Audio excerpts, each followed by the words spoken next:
So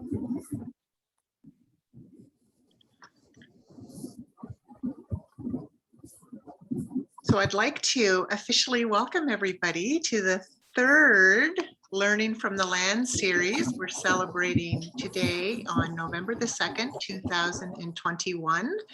And I also would like to remind everyone that the best reception is the reception that has video cameras at minimum and microphones muted. Just a little housekeeping. So I am Pamela. I will be your host today in the Restigouche, and I cannot begin without officially acknowledging that we are coming together here from all over Passamaquoddy, Wilderness, and of course Mi'kmaq territories. And we respectfully acknowledge these ancestral grounds as we gather today in hopes of letting all the problems in the world and in our province sort of subside today as we focus on Mother Earth and the natural world and learn from her today. So I am so pleased to have you join us today in recognition of the land and the water. And I also would like to invite, through a virtual offering of tobacco, Elder Gordon LaBillois from the Restigouche region. And Gordon, if you are there, please accept this offering of tobacco. It is virtual, but it certainly someday could be given to you in person. And thank you for joining us this morning to open us up with a blessing. Welcome.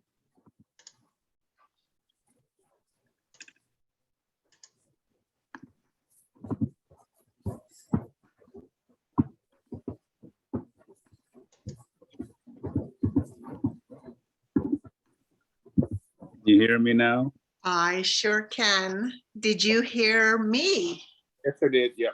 So I'll gladly accept the tobacco, and as a good honor, I'll say the opening prayer to kickstart us off in a good way. And so I'll ask everybody to stand.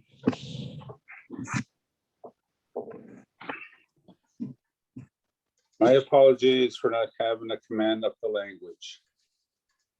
I got a blockage in my that doesn't allow me to learn this very complex language that is only second to the Greek language in how complex it is. But I'm a little bit about, yeah, okay. So first and foremost, it's giving thanks for the gifts. And so Gizuk, the creator of all life, we thank you for the gift of one more day and for the gift of life. We give thanks for the sky world,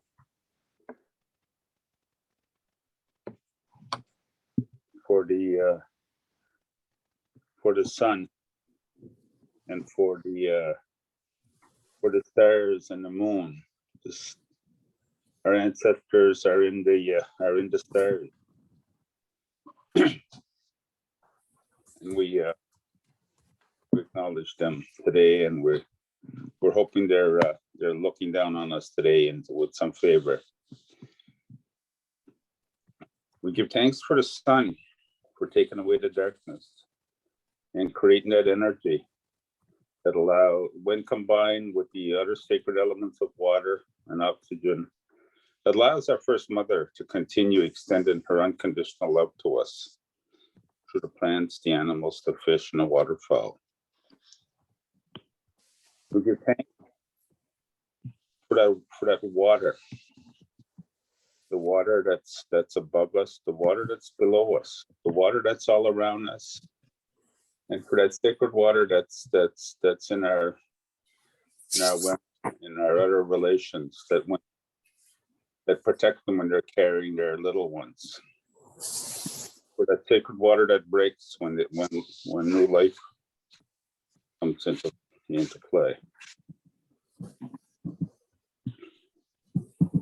We give the gift of assembly as we come together with our treaty partner.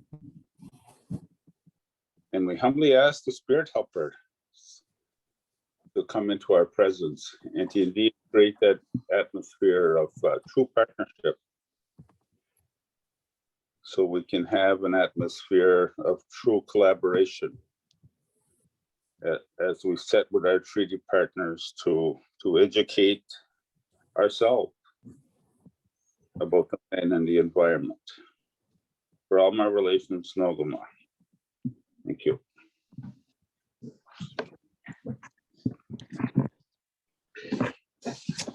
I think Pam, you've also asked me to do a little bit of history of our very beautiful area, and I'll be quite short with that. Be wonderful, Gordon.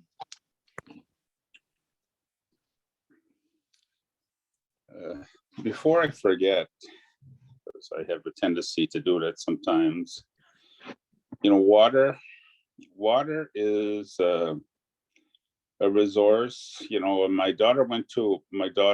to acknowledge her too, because she would have done a bang up job at an opening song and a prayer in Mi'kmaq. And she would have sang the turtle song this morning, which talks about healing. Not the turtle song, the whale song, which talks about healing. But when she had a 4-month visit with the Maori down in New Zealand, and one of the things that she took away from that was that we're separated by like if you look at the continents, how we're separated by water. Their philosophy that water does not separates us, it connects us. So when you're talking about, I'll go back in Chief Claude when they asked him, what territory were you responsible for as a district chief in Gaspewagi?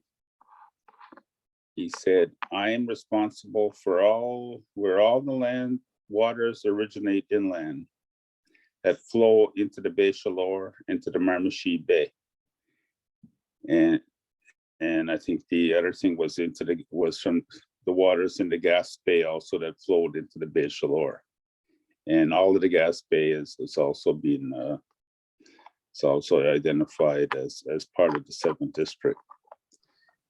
So a little bit about myself. I've been with Mi'kmaq the Blue now over a little over 6 years, and previous to that, I spent a few more years with the New Brunswick Assembly of Chiefs in the capacity of an elder. So I maintain that I not only speak for people today, I speak for ancestors who have gone to the happy hunting ground, not feeling at home on their homeland. And I speak for the hope for our children, for humanity today. Mm-hmm. So on behalf of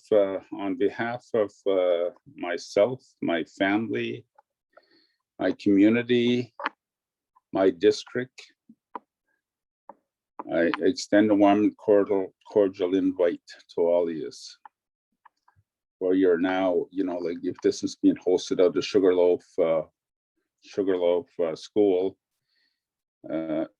along the Restigouche. The Restigouche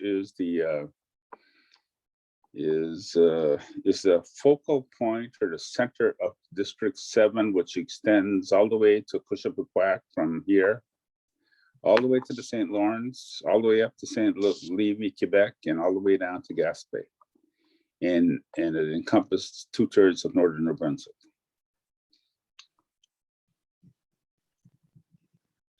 The rest of the river and drainage,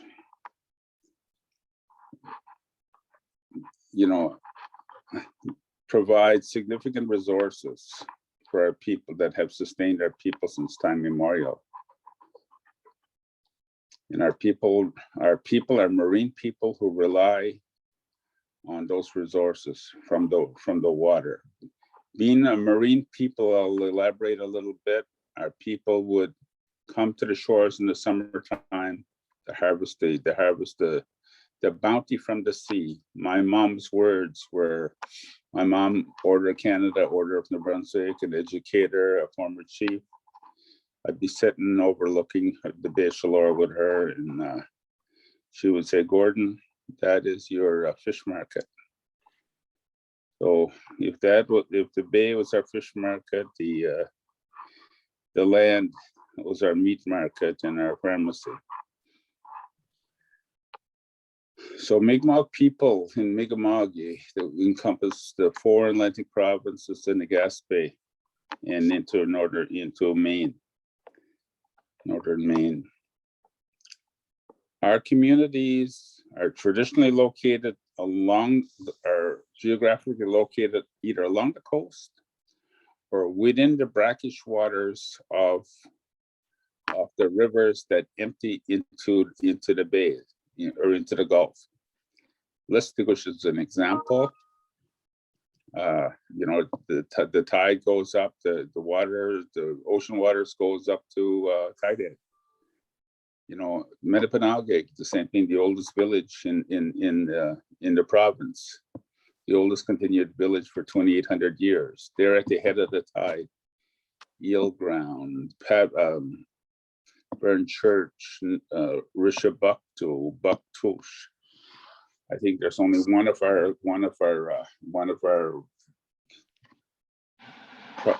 reserves in the province of New Brunswick are not adjacent to a river that flows into the either Miramichi Bay or Northumberland Strait or the Bay de Chaleur.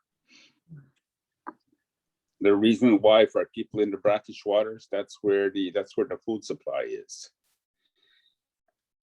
A little bit about the Restigouche too, the significance of the Restigouche in relation to navigation.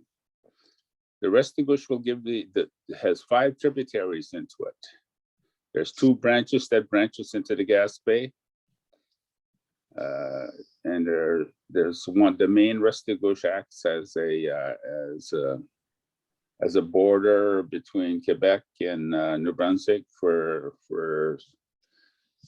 partially, but these rivers, the Mattapique and Patapique rivers will give you access to the St. Lawrence through a short portage route, and you jump in another drainage and you're into the St. Lawrence. The Kidswick River, again, a short portage will give you into another drainage, will take you into the St. John. The Upsaquitch River, which flows in a southerly direction, southeast direction, will give you access to the Tobique River. It'll give you access to the Nipissicot River and the Miramichi drainage. So that's a significant, those portage routes. There's about 80 of them in this province that First Nation people utilize to maneuver their way around the province. So when we're talking about this river, this drainage, it's very significant historically, modern day. The resources that come out of that river that allows our people to address their food security in salmon, in big game, in moose. So it's so the protection of that resource is paramount for us. Like the drainage to the river, that flows brings the food into the bay from inland and allows those fish to navigate up and down those drainages. So we're quite fortunate to have these resources that have sustained our people and the newcomer for many years. But to put things in their proper perspective, 1534 Cartier sailed into the bay here. Well, but adding 10,000 years on top of that here for our people's presence. So when you look at how our people as stewards have cared for the land and had that respect for the land, that allows the land to continue to provide for us. In these days, whenever water shortages and food shortages throughout the world are on a decline, and with climate change and global warming, we have the good fortune right here now of trying to enjoy a quality of life for a little bit period of time. But I think that has to come with we have to do what we can do to help to protect and enhance this land. I'm quite encouraged with our organization, with their work in the IPCA, the Indigenous Protected Areas agenda we're working at, and we're doing this, I think, not only the intent of looking after us, because of the special rights that we have a right to not only to do the right thing for our brothers and our sisters on our land. So with that, I will say thank you very much for giving me this opportunity, and I'm looking forward to the rest of the morning anyway.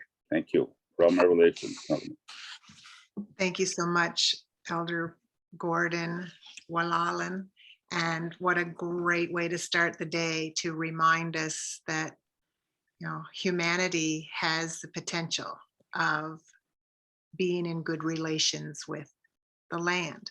And another reminder that water, that what percentage of humanity is made up of water, and water in 3 states simultaneously here on Earth exists, and it also connects us all. And thank you for reminding us of that. And nobody knows the Restigouche better than you do, so I am told. So it is a privilege and an honor to have you start us off today, and also wonderful way to continue from that notion that we need to conserve and protect and be stewards of the land, than to have CPAWS join us as our first guest. So allow me please to introduce you, Roberta Clowater and Anika Smithson from the Canadian Parks and Wilderness Society. And we look forward to having you take us to the Restigouche from your neck of the woods. So welcome. And you are being recorded. I hope that's okay. And just a reminder to those who've dropped in that you aren't on the recording. It's just one screen and myself. And if you have any questions, you can ask our speakers at the end of their talk. So thank you. And there is a chat function as well. So welcome aboard CPAWS. Perfect. Thank you, Pam. I'm just going to share my screen, and you can let me know when you guys see it. That would be great.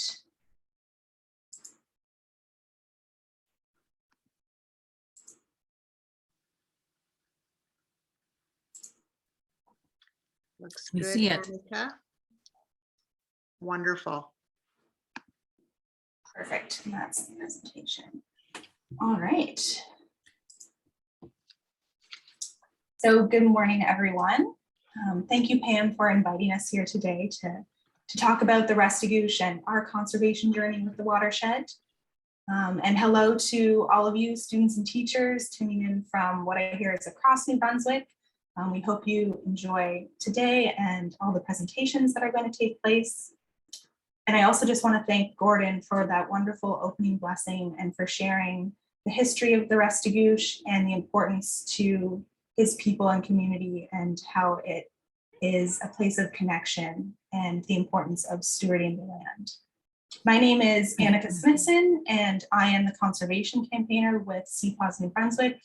I'm also joined by Roberta, our executive director.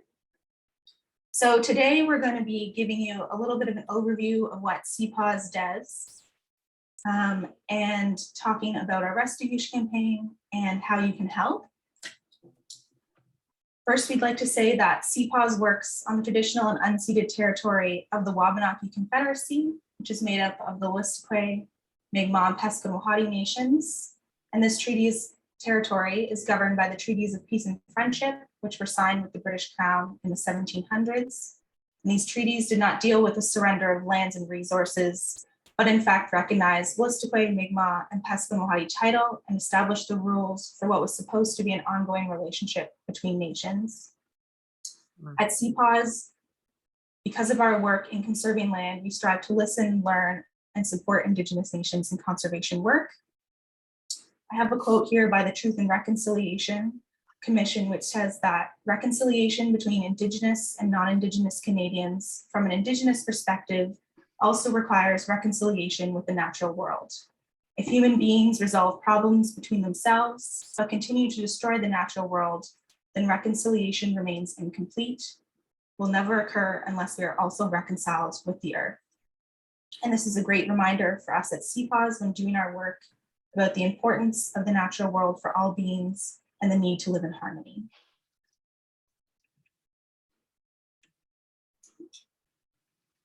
Next slide. There we go.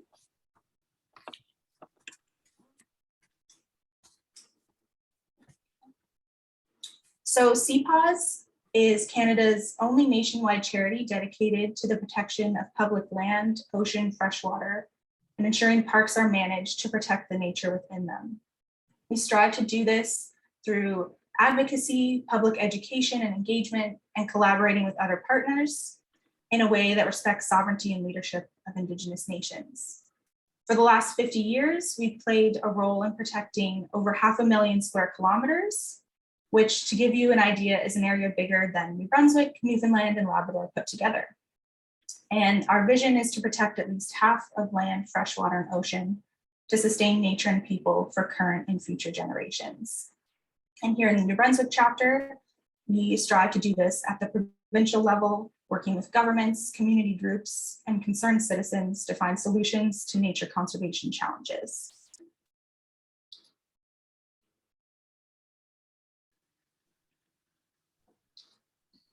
So why is conservation in land and water so important? And that comes down to human beings are a part of nature. We rely on it, we are surrounded by it, and it can only remain healthy if we conserve, limit, and manage our use. And this goes back to the idea that we are all connected and we need to live in harmony with the natural world.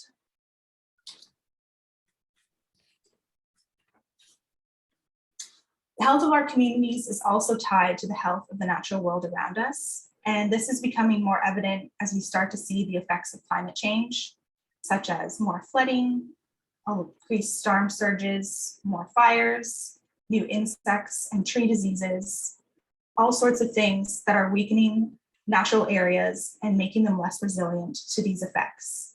Ecological services, such as flood drainage, coastal areas that protect from waves and storm surge, are at risk, and these natural areas are becoming less and less able to provide these ecological services for us.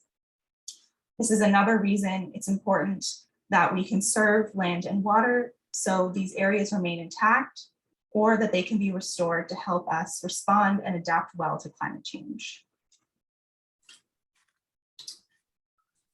All living creatures that share our province need space enough so they can thrive. Some animals are large and need a lot of land to roam, whether on the land or in the ocean.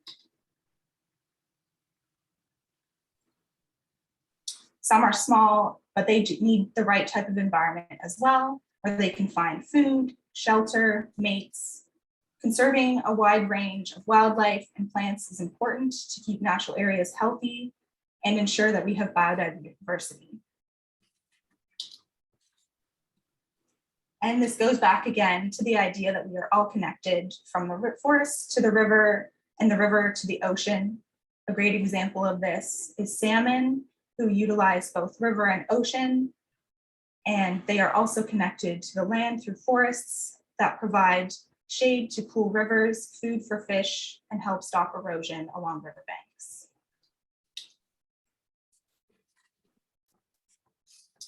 Nature is also important for people. Culturally, it helps to sustain livelihoods of communities and helps to connect people through recreation, allowing for things like sustainable ecotourism economies.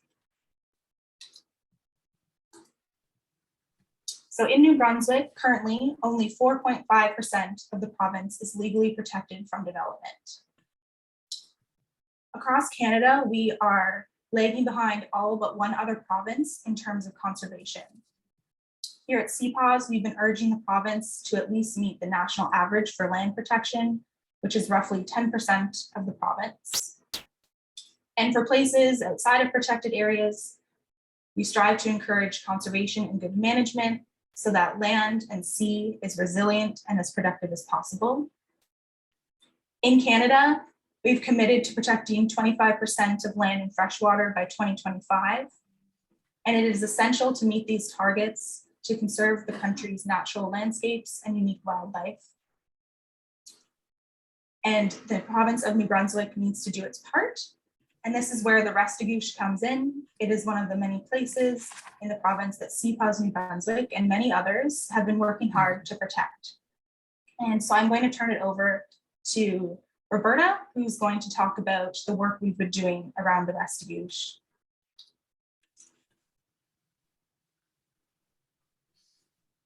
Hi, everybody. We've been working on Restigouche conservation at Canadian Parks and Wilderness Society New Brunswick chapter for over 2 decades. And one of the things that called our attention to the Restigouche was that we have been listening to and learning from the land. And it's telling us that there are issues with respect to stresses on the land. It's feeling the lands and waters are stressed. Species are at risk in the Restigouche region in particular, that part of New Brunswick. We have issues with Canada lynx being an endangered species. We know that the Atlantic salmon are not as healthy in population numbers as they have been in the past. And so those kinds of stresses are telling us that we need to pay attention more to conservation. We felt that the Restigouche was an area that was lacking almost entirely in any protected areas or conservation that would protect nature from large-scale industrial use or development. And so we turned our attention to working with communities in the Restigouche to explore what is possible, what could happen to conserve those ecosystems. So with community groups, we developed a campaign plan that focused on increasing conservation in the Restigouche watershed. That includes the Restigouche, the main Restigouche River, and its tributaries, the Kedgwick, the Patapedia, and the Upselquitch rivers in New Brunswick. This is an internationally renowned area. People come here from all around the world to engage in salmon angling or canoeing or backcountry camping and hiking. And one of our goals is to see the larger areas of old forest and wilderness and natural areas protected in the whole of the Restigouche watershed. And we also think it is important that there be a wider protected corridor along the river system itself, so that the impacts of development and industrial uses are being less stressful to the river system itself. Just let me know when you want to switch slides over. Okay. You can go to the next slide.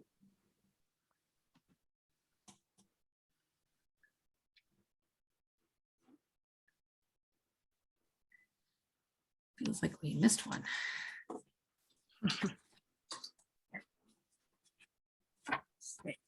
That's the one.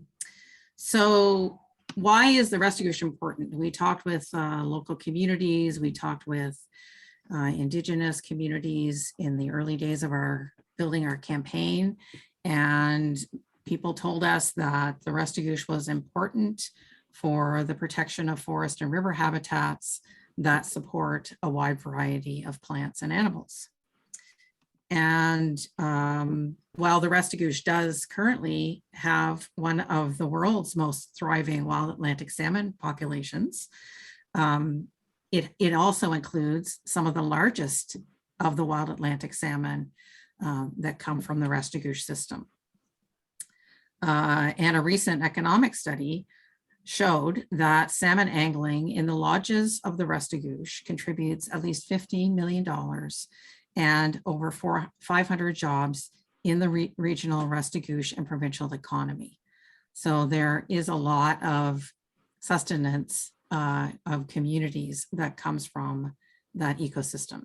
However, we do know that the populations of the Atlantic salmon in the Restigouche are significantly decreased from even only just a couple of decades ago, and certainly much less than even 50 years ago. Other wildlife that are critically reliant upon the forests and the rivers in the Restigouche include barred owls, scarlet tanagers, Canada lynx, black bears, moose, and bald eagles are all found amongst these beautiful forest-covered hills and the steep gorges of the Restigouche. And we think it's really important for increased conservation of many of those ecosystems to not only provide habitat for those wildlife, but also to make sure that we're connecting those habitats with natural spaces that allow the wildlife to move amongst the entire area, especially important for migrating animals like lynx and fisher and moose. Okay, next slide.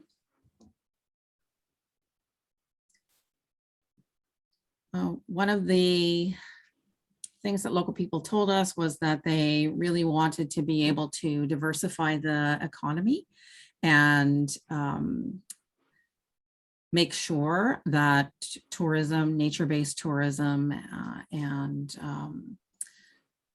also salmon angling were able to be healthy. And in order to be healthy, they needed natural ecosystems that people want to come back to, that people are attracted to, and that they know they can come back to year after year and visit and have the confidence that they will be the same, or at least you get the same kind of experience, and that's important.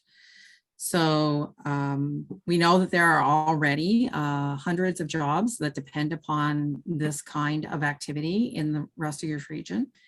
And we believe that there's actually room for this to be more of a part of the economy in the Restigouche if we actually spent more attention and effort in protecting the nature that would allow this part of the economy to thrive. Okay, next.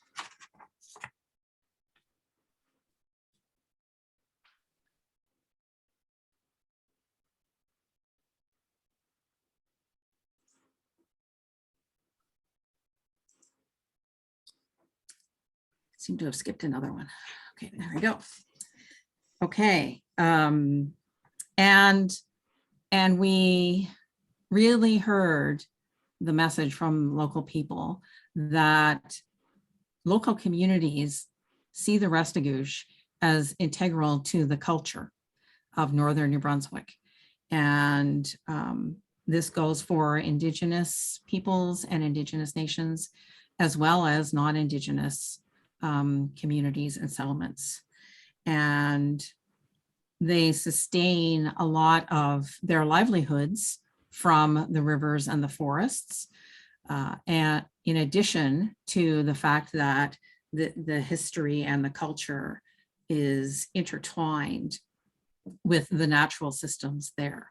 And anybody who has visited the Restigouche or has spent any time there knows that the rivers and the wild Atlantic salmon in the rivers is a big part of the way the culture has developed over time.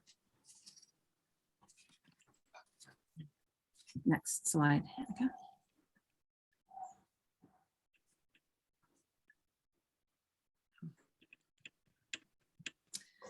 So with our local partners, we set a goal where when we started the campaign in the late 1990s,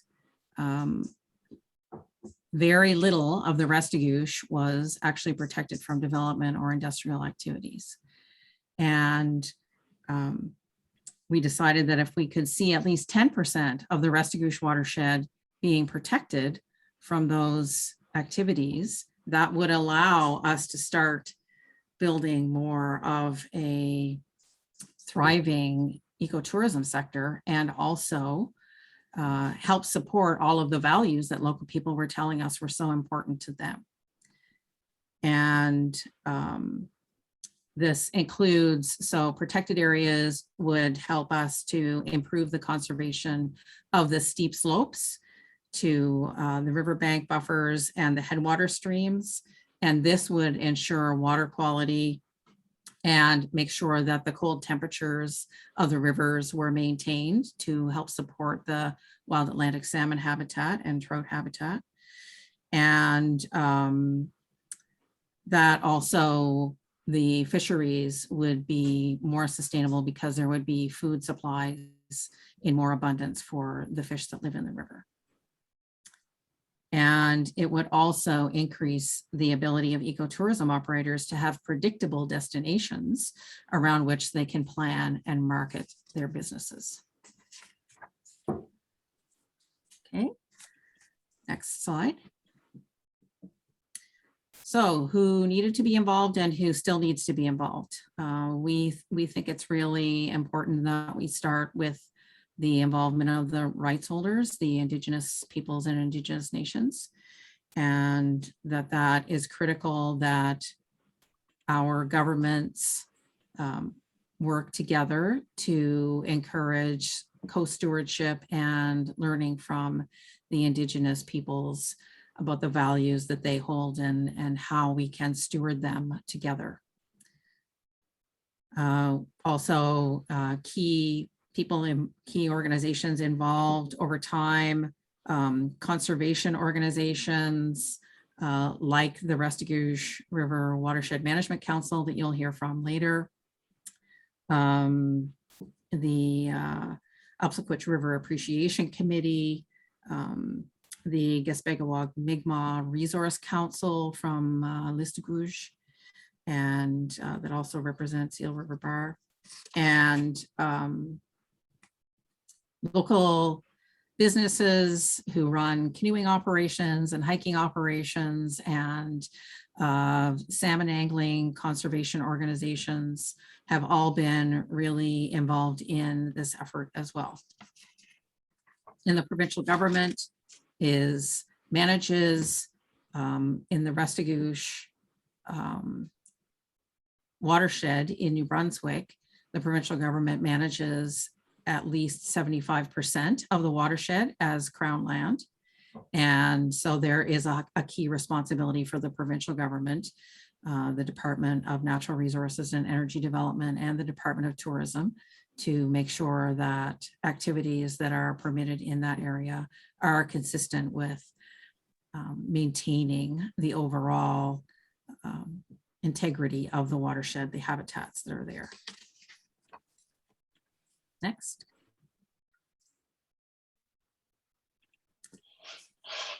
So when we started out in the late 1990s, talking to local people, and then in the early 2000s, we decided that we needed to actually gain more voices, that the people in Northern New Brunswick felt that they really needed some help from people who were going to lend their voices in support of protection. And one of the things that we found, because we're a national organization, we're the provincial chapter of a national organization, was that when we took our campaign nationwide and tried to discuss this with Canadians across the country, there are a lot of people from the Restigouche living in other parts of Canada. Wow. And there are a lot of people from other parts of Canada who have been to the Restigouche for vacations or canoeing or salmon angling. And we also learned that the Restigouche is on the bucket list for a lot of people who are wilderness canoeists. And so these are the kinds of things that you learn when you think you sort of get zoned into your own space, and then you take it outside and you realize that there's actually an awful lot of appreciation for the areas that you care about amongst other people in other places. So we initiated this campaign. We got signatures all across the country. We had over 11,000 people who signed a petition that we submitted to the provincial government back in 2014. And in addition to that, we engaged with, I guess this is actually going into the next slide. So we shared stories about the Restigouche. We went to different environmental fairs across the country. We used networking with local businesses and communities, and we made sure to amplify the Indigenous conservation work that was going on in the region. And initially, there was a little bit of activity where the provincial government did establish a few new small protected areas in the Restigouche watershed. That brought us up to about 3% of the watershed being protected. So slowly but surely, we were making little bits of progress. And the government was realizing that they hadn't paid enough attention to protection of nature in the Restigouche region, and that they needed to actually do something there. Other things that we did to get the government's attention were engaging with key politicians. We organized canoe trips with ministers of tourism and ministers of natural resources, the media, local mayors, to discuss on the river what needed to happen to help protect the river and the forests. Wow. And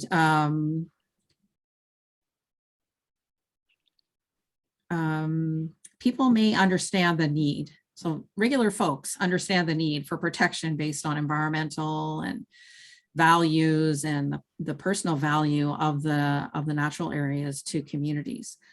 But government really responds to numbers and the benefits to the economy. And we had to provide briefing notes that helped to show the job situation, how nature actually supports jobs in the Restigouche, and the importance of wildlife for the economy. And also, and it's possible that this may come up in a later presentation, there was the salmon angling lodges got together and they showed that amongst themselves, through an economic study, they found that over 500 jobs were being supported and $15 million circulating through the economy, being brought to the economy because of salmon angling by itself. And that doesn't even take into consideration the ecotourism related to nature and canoeing. Okay, next. And so we have had some success. We've made some headway. I wouldn't say we're we're there yet, but we're getting close. I'm going to talk to you about a couple of outcomes that we've had as a result of this campaign and working together, and the collaboration that has happened from the local level to the provincial level, and then bringing in people across the country. So one of the outcomes is something that is being proposed called the Restigouche Wilderness Waterway. And the provincial government, through the Department of Tourism, did some outreach and public consultation on potential Restigouche Wilderness Waterway designation that would help to protect the areas along, especially along the river, in 2019, and would create long, narrow sections of protection along the banks of the rivers. And it would be a way to combine both conservation and recreation tourism goals. And it would allow for more management and enforcement of regulations regarding recreational uses of the river, and making sure that they're compatible with each other. And one of the things that CPAWS thinks is incredibly important as part of this opportunity, the Restigouche Wilderness Waterway concept, which is new, is that we think this is a perfect opportunity for the government, the provincial government, to engage with Indigenous peoples and create a co-stewardship approach to this kind of conservation along the river systems, that it would allow for interpretation of cultural heritage along the river. It would allow for conservation that incorporates the values and the rights and interests of the Indigenous communities, in addition to making sure that the area is protected from industrial activities. So the next steps for this, the provincial government is actually engaging with Indigenous organizations on knowledge studies to figure out what kinds of Indigenous values need to be conserved as part of this process. Okay, next. And then the other effort that's going on in the province, and that where we might see some new areas protected in the Restigouche, is the provincial government's Nature Legacy program, where they have committed to protect 10% of the province in protected areas that would conserve nature and protect it from large-scale industrial activities. And so far, the provincial government has identified some candidate conserved areas that they have put out for public comment. And these will amount to about, in total, the draft areas, if they all get protected, would amount to about 15,000 hectares, which is almost the size of Mount Carlton Provincial Park, if any of you can imagine that or have been there. All put together. Obviously, they're all scattered in throughout in this map. You'll see that there are sort of the brownish areas are the areas that are being proposed as new protected areas in that region. And they connect existing protected areas together. And so we're getting a lot more of that connections, the importance of connections and connecting habitat with other areas that are well managed and protected and conserved. And they also are important old forests and wetlands and other habitats that support species like species at risk, like the Canada warbler and bald eagle, black ash, and olive-sided flycatcher. And we hope that if these areas are protected, they will also help to ensure that when people are on the Restigouche, they feel like they're part of nature, as opposed to part of an industrialized landscape.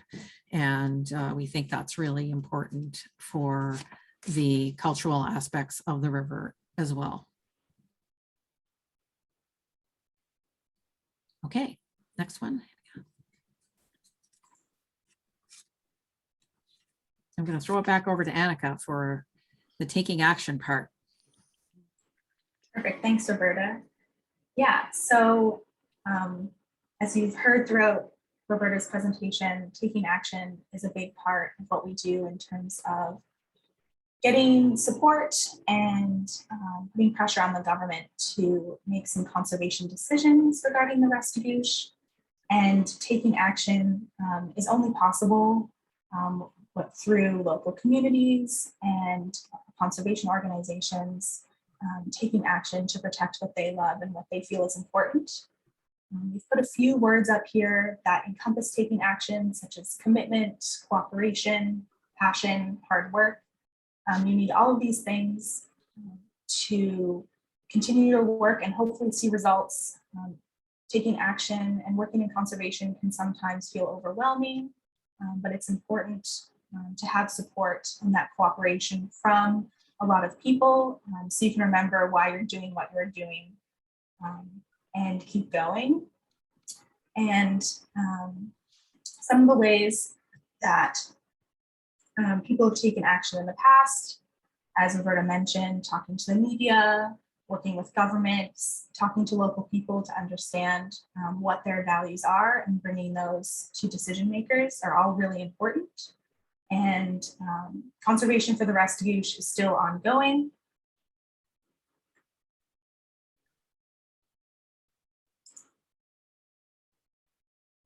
So there's still actions that people can take for conservation.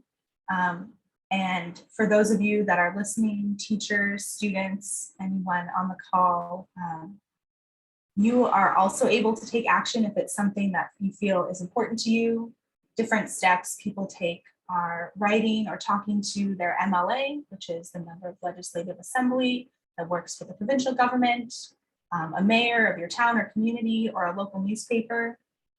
Writing or speaking to these people is a great way to indicate to those in politics that you believe this issue is important, and they're able to listen to you and bring those concerns forward.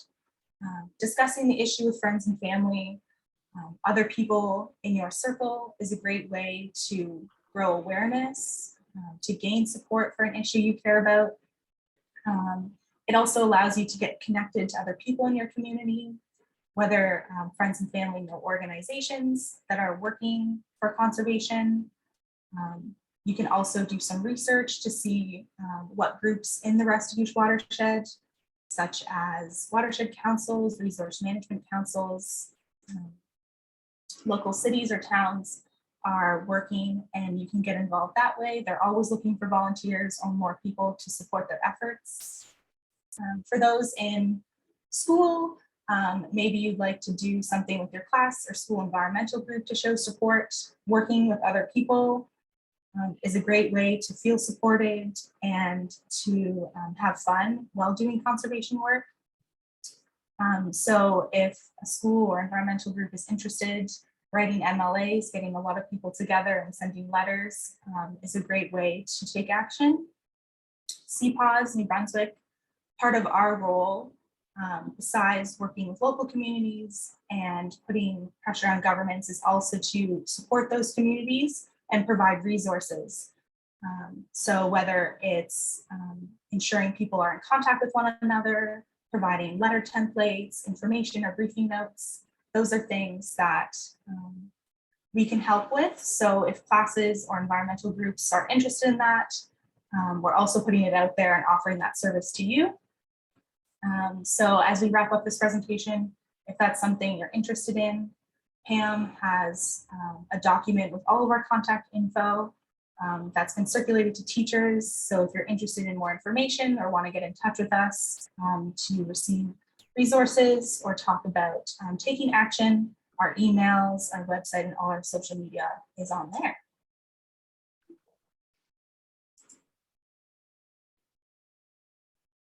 So that wraps up our presentation on the Restigouche. and our journey of conservation and working for, like Roberta said, 2 decades on trying to conserve an area that's important to many, many people. And as we wrap up, we just want to open it to questions for any of you who are wondering anything. Feel free to ask away. And I think Pam said you can also put your comments in the chat. Thank you so much, CPAW. I'm going to stop recording, but I'm not going to stop questions.